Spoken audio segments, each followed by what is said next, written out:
Okay, good morning everyone. My name is Matthew Rowlings from the University of York, and I'm going to talk to you today about a proposal we've just put into the EPSRC with the University of Ulster. So if there's anyone from the panel in, hopefully they don't leave halfway through with shaking their head.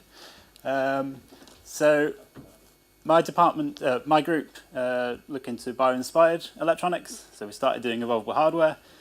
We've tried lots of little things, and as part of my RA brief, it was my turn to look at my bio-inspired thing. So I've looked at nature's oldest control system, the nervous system. And this appears in all multicellular organisms, from insects all the way up to man. So it's really, really useful. It's been around for years. Why not? We take some inspiration from it for our electronic systems. So I'm just going to introduce a couple of model nervous systems as used by biology. So these kind of first year biology model organisms that you'd look at. The nervous stock concept, so the nervous system on chip, the proposal we've put in. And then some early experiments where essentially we took some FPGAs, heated them up, ran them faster than we should do, and looked at where the errors occur and where we can apply the nervous system to such systems. So just a quick overview of some of the challenges we're aiming to tackle with the nervous system. So we've already seen process variability is a big problem for small-scale VLSI. You've also got problems caused by the failure of Dennard scaling, so you've got dark silicon, you've got to move chips apart. We've also then got aging effects, so even if our device passes all its checks in the factory, in 5 years' time it might then fail in the remote location or wherever it is. So far the mitigation seems to be stick margins on top of everything, and as you'll see later on, this is why we can run circuits at twice what Xilinx suggests that we could on the FPGA. Or we use redundant units. Of course, when tackling these challenges, anything that we add to it could make them worse. So for dark silicon, for example, if you add a monitoring core, that monitoring core can't add more heat that then makes the dark silicon problem worse. This is another advantage of nervous systems in organisms. So we've gone from single core. Dennard scaling means we can't put any more power into that core, so we went multi-core, put another one in.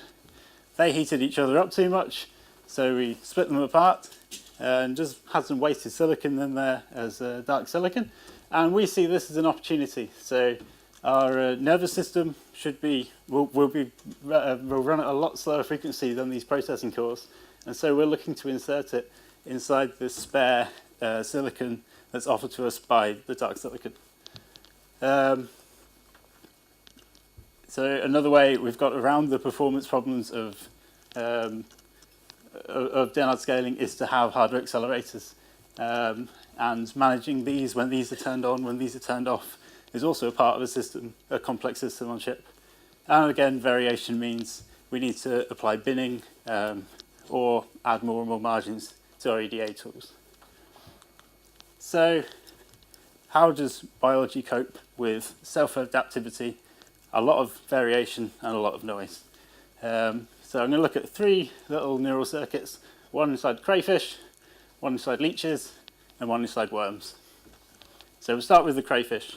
Now, this is, again, a very, very famous biological model, and essentially you take a crayfish, you prod the back of it, and it will fly off at great speed. This is to escape from a predator, a fish or something trying to grab the back of the crayfish.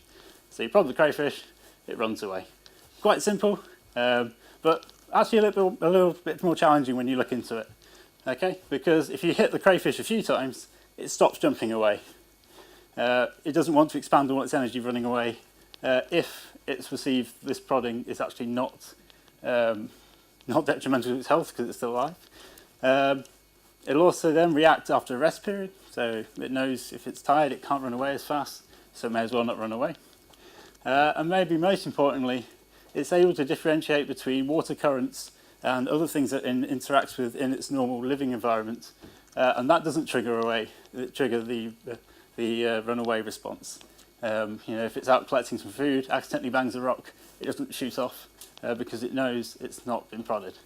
So how does it do this?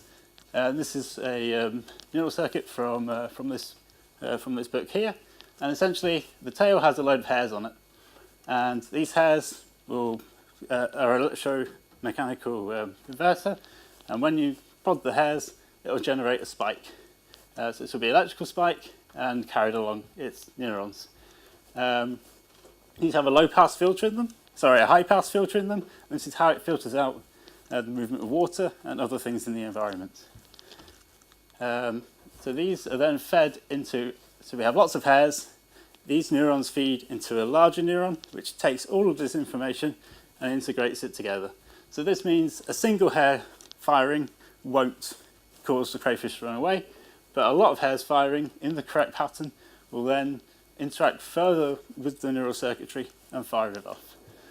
So these are actually really, really simple little circuits that take a lot of sensors and collapse it all down into a single run away, don't run away signal. So yes, neural networks have been around for quite a while, and they've also been around in hardware for quite a while. But a lot of the problems when using them is the training, and you kind of start with a big pile of neurons, train it to do something, and then watch what happens. We're advocating looking more engineering them, look at how they're laid out in biology, and go, okay, so we can actually take this circuit, and we know that that would reduce a lot of signals down into one that we can use. So a thermal sensor, for example, you could have a load of sensors, thermal sensors across your chip, and use this mechanism to detect hotspots. And your reaction, instead of running away, might be to lower the clock frequency. So another example here is the leech. And again, I don't know why all my models insist on prodding animals, but if you prod a leech, a light press, and that causes the leech to compress a little bit. Press it a bit harder, it shrinks up. And sometimes this press as well will react in a swim, a running away response. You can see these are outputs to the leech's motor neurons, and the type of input will change the response, the signal that goes into the motor neurons. So how is this created? Is there one processor inside the leech that goes, oh, that prod wasn't so hard, I'll just bunch up, or oh, that was a hard prod, I'm going to run away? In fact, it's 3 separate neural circuits. So the compressed response, the slight bend response, a very simple sense, process it, detect that it's happened, and then send it out to the motor neurons. The swim away response is a lot more complicated, and this essentially is the biological version of a state machine, and this reduces the weaving motion of the running away. But these 3 circuits exist in parallel within the leech, and it's just essentially which outputs the most to the motor that is the motion that's chosen. Which is more, okay, it requires more neurons, but it's probably more energy efficient than having one large deciding unit within the leech that works out which motion to exhibit. I just want to mention C. elegans because it really is the research model organism for nervous systems, and a project has been out to model this whole organism in a simulator. So it's only got 300 neurons, so that's quite easy to simulate on a PC, say. The issue here is the number of synapses and modelling all of the interactions in between these. The level of synapses is unknown, and this is really where the challenge comes in this project. But what struck my interest the most is that C. elegans actually has some temperature sensors embedded within it, and there is circuitry associated with moving away from warm temperature sources. So okay, they exhibit the kind of controls that we're after in capturing in nervous stock. So our approach to this is to take our VLSI system and we look at it in 3 views. We start with a really low level view. So this is sensing timing fault detection, timing fault violations, single event upsets maybe, thermal properties of the fabric, these kind of really low level physical properties, maybe some analog ones as well, maybe the state of your power supply to a certain part of the chip. So this is all our sensing capabilities, and we're trying to get these in a binary on-off form, so it could be timing error has not occurred or timing error has occurred. These then feed into the second stage, and this essentially takes all of these stage 1 sensors, integrates them together into a slightly higher level representation of information. So in the Crayfish, Stage 1 would be our hairs, our sensing neurons, and the first step of collapsing these together. And stage 2 would now be that part that takes it all together and says, run away or don't run away. So stage 2 is where we close the loop with some simple control mechanisms. So you might control timing fault violations to clock frequency, say. So stage 3 is hopefully where the University of Ulster comes in and helps us out because we do hardware. And this is taking an even more high level, more intelligent view of what's going on at the stage 1 and stage 2 levels. So, for example, if you've got a core that needs to ramp up its frequency to complete a task by a certain deadline, that's going to cause that region of the chip to heat up. Stage 3 should be able to predict what effect heating that chip up, that part of the chip up, is going to have on other circuits in the chip, or against maybe even longer term predictions such as aging as well. So yeah, this is a lot of organisms exhibit these properties as well, like the talk we saw this morning. It's about a model of where your hand's going to be. So we're trying to capture these kind of properties inside stage 3, and it's probably going to be the most difficult part of the project. But if we can work, I mean, a lot of organisms exhibit it, so there's no reason why we can't capture it. So I'm just going to quickly touch on the low-level sensors that we're thinking of using. So we're going to, as I said, take off-the-shelf and sensors from the literature. So things like timing violation detectors that will give us pulses out, depending whether the timing violation has happened. Ring oscillators will also give us a frequency out, and maybe some bus monitoring stuff. So all the stuff that we've seen before. But these all put binary outputs. So if a transaction was successful or something, that will generate a load of pulses. If there was a fault in the transaction, that will also generate pulses. And these are pulses that our nervous system can interact with. And the great thing about frequency-based information is if we have a single event upset or something, it will only slightly change the frequency of the information coming out. And it also only requires a single wire to move information from one part of the chip to the other. So hopefully keeping our power low, and meaning we can monitor all of these points. And of course, we've asked for an ASIC inside the proposal, so we've got a chance to try out some new sensors, especially in kind of this analog digital interface. So the reaction closed the loop. So we're going to have networks that bring all these factors together and reduce that down from, say, 10 input frequencies to 1 output frequency. And then these are used to then tie that into relevant actuators. So we're encouraged to submit cutting-edge research. So I'm just going to talk about a few experiments now, which I've done last week. So I've built this little test platform which lets us put data into a unit, take data out of it, and measure some error signals. So I've just taken a 32-bit multiplier, get signals in, we can read it out, and on all of the registers on the multiplier, we have a timing fault detector.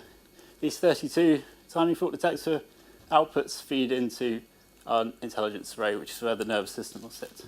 We can then control a clock that controls how fast data is getting clocked into this multiplier. We also stuck a heater on top of the FPGA so we can play with the temperature as well. So we've got a nice little test bench to play with here. This is what it looks like on the FPGA. So as you can see, our multipliers in the orange there.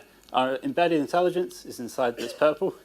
And the timing fault detectors are tied in within the intelligence and the multiplier and the test. And we've also got a ring oscillator in the middle there to measure the temperature. And then we took one of these units and built it up 8 times across the chip to try and measure some variation. Because it's an FPGA, each one of these multipliers is going to get implemented slightly differently, so we should see some variation across it. So the design was synthesized for 50 megahertz. We could run it up to just over 100 without any errors. So okay, there's already a lot of margin in the Xilinx tools. We're not really interested what happens beyond 110, say, because there's no point operating stuff up in these ranges. If we zoom in a little bit, yes, 97 megahertz. So that's with our timing fault detectors, and then the actual error occurs at 99. So that's great. We can run the multiplier essentially twice what the tool said we could. Across the 8 nodes, we see some variation as well. So from say 97 up to to 104.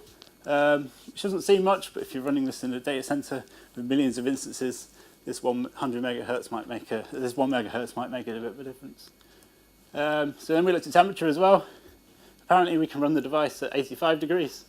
We went all the way up to 90 degrees, and we can still run the device at twice the frequency that the tool suggested.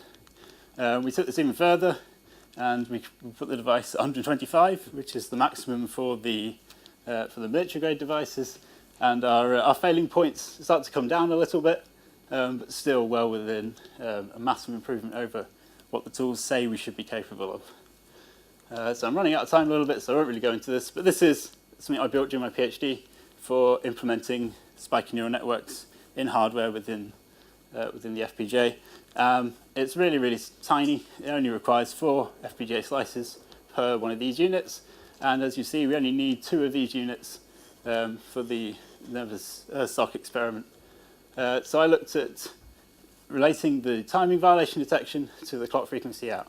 So ideally, the intelligence should decide what the clock frequency out should be, represented by a spike frequency, based on what timing fault violations it's come. So if it raises the frequency up, errors will start to occur, and it will learn to drop the frequency down. Unfortunately, as I said, I did this last week, the intelligence is kind of there. So we start to get errors at, about 103 in this case. And this, in the blue here, is the suggested output frequency of the intelligence, of the nervous system. And as you can see, once the errors start to occur, it says, okay, no, drop this down. Ideally, these would be a bit more bunched together and would have a bit more of a stepwise response at the operating frequency. But you could imagine 8 of these within each multiplier. They should then self-tune to the actual properties of the silicon they're fabricated on, not what the generic FPGA's tools think they can do. So it's a proposal. We've got a lot of work to do. Essentially, our aim is to embed a ton of these various stage 1 sensors across.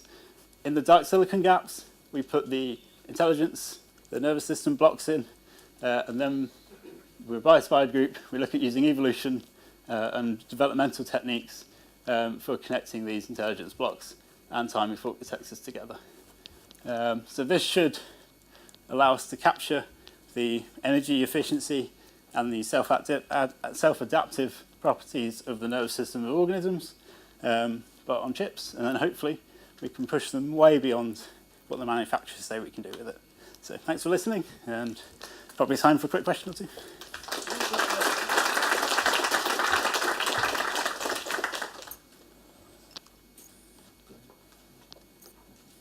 Oh, yeah.